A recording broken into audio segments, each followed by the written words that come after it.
Hi everyone, I am Abdul from AM Graphix. Today in this video, I will show you how we can easily change shirt color in Photoshop. So let's get started. First, make a selection of the shirt.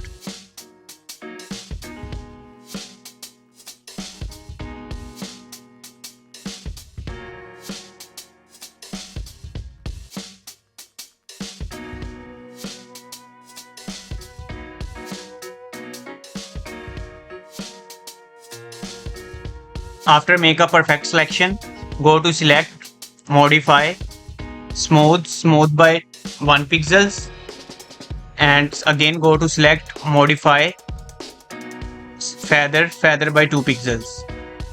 And now press Ctrl J to duplicate the layer. And now create hue and saturation and click on clipping mask icon.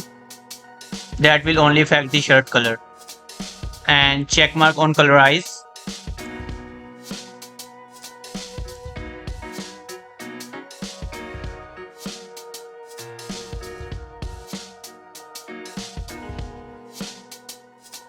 And play with these sliders.